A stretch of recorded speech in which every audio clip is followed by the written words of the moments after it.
मैं पतंग की वो पहली सीढ़ी हूँ जिसके ऊपर वो डोर चढ़ाई जाती है। डोर जो पतंग को एक नई ऊंचाई देती है और उस ऊंचाई के साथ ही पतंग आसमान को छूती हुई निकल जाती है।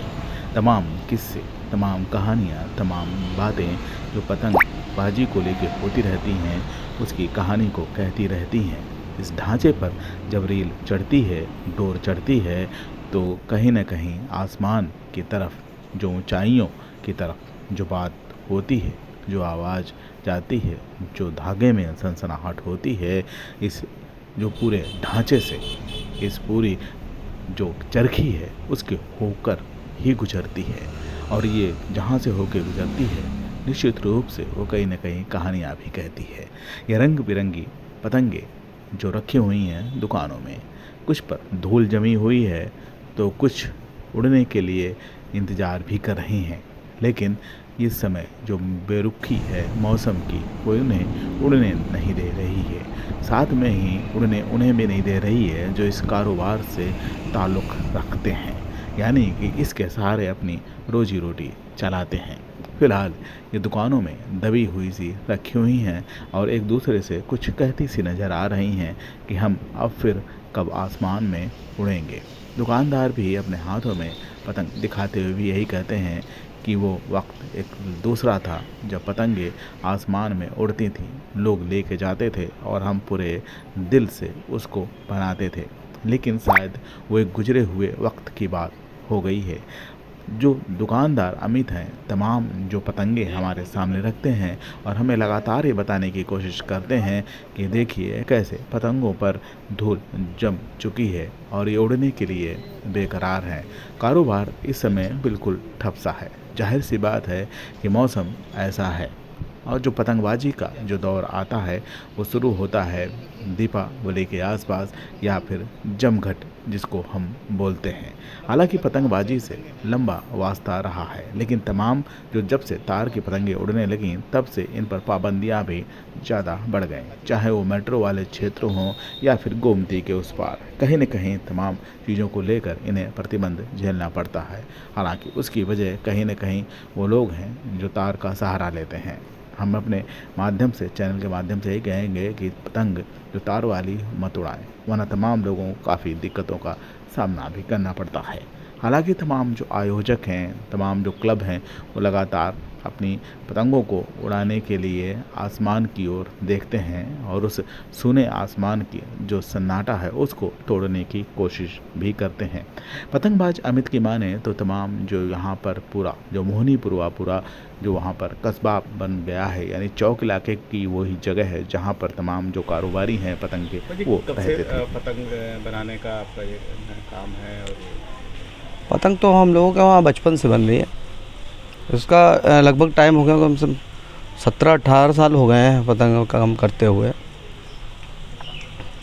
क्या स्थिति है इसमें पतंगबाजी को लेकर, मतलब जो पतंग जो बिक्री को लेकर खास तौर से, क्योंकि जो महीना सबसे ज़्यादा आता है मकर संक्रांति या होली के त्योहारों में रहता है, बाकी जो सन्नाटा जाता है उस स्थिति में कैसे क्या रहता है? वो एक्चुअल में जो है, जैसे त्यौहार जो होते हैं, जैसे मकर संक्रांति हो गया, होली, दिवाली है और बकरीद, ईद है, इसी में जो है थोड़ा बहुत चलता है, माने कि उसी समय सेल रहती है।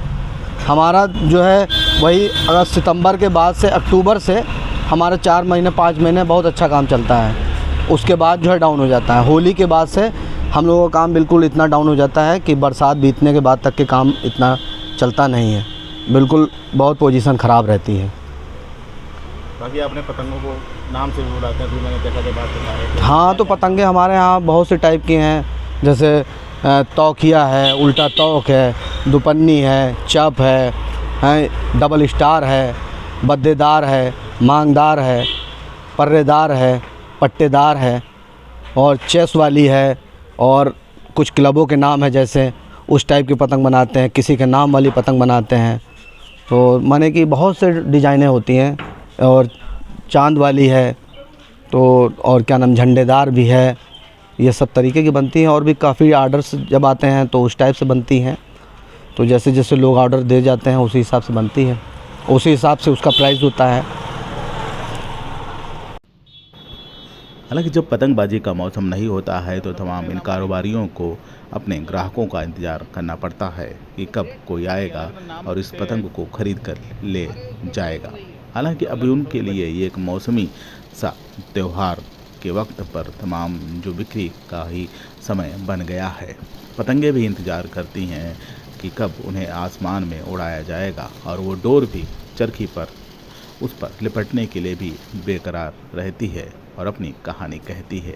वहीं तमाम जो कारीगर हैं बांस की जो तीली है उसको बनाने का काम करते हैं। सीजन भर ये लगातार काम करते रहते हैं और इंतज़ार में रहता है कि कब कौन आएगा और इस तीली को मुट्ठी भर के ले जाएगा। इनकी माने तो कब ये तमाम जो बांस आता है वो आसाम से आता है, उसके लिए लंबी उसे कीमत भी चुकानी पड़ती है। इनसे सबके चलते कहीं ना कहीं इनके लिए खर्चा निकालना भी सिलीगुड़ी हो जाता है।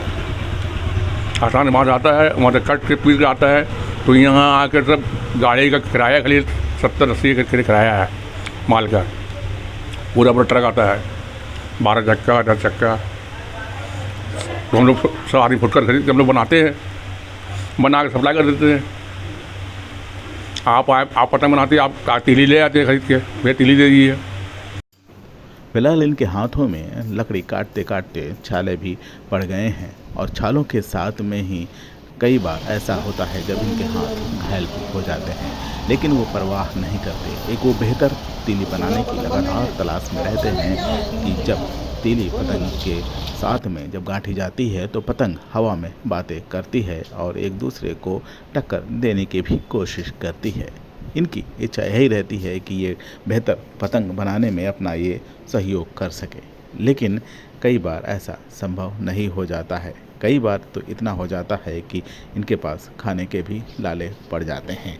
तमाम जो मोहनीपुरवा में बच्चे भी हैं और अपने तमाम जो पुरखों समय से काम करते चले आ रहे हैं वो भी लगातार आपको पतंग बनाते हुए नज़र आ जाएंगे। तख्त के ऊपर बैठकर तेलियों के साथ में गांठते हुए ये पतंग बनाते हैं और पतंग तैयार करने में लगातार अपने परिवार का साथ देते हैं। लेकिन ये साथ कब तक रहेगा ये कह पाना कहीं न कहीं मुश्किल ज़रूर होता चला जा रहा है, क्योंकि धीरे धीरे जो पतंग का कारोबार है वो ठप सा होता चला जा रहा है। जब पतंग का मौसम आता है तभी इनके हाथों में वो डोर, वो तीली, वो कागज़ और वो लेई होती है जिसके सहारे लगातार वो पतंग को उड़ाने की कोशिश करते हैं।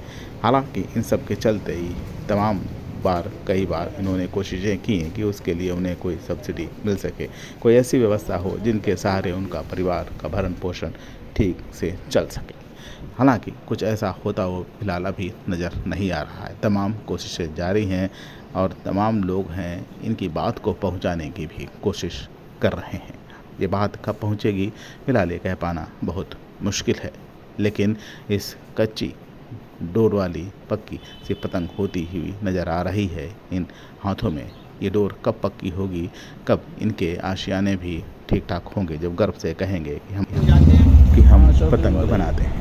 फिलहाल आज की इस पूरी सच्ची घटना और कहानी में इतना ही। हम फिर मिलेंगे एक नए देसियापा के साथ।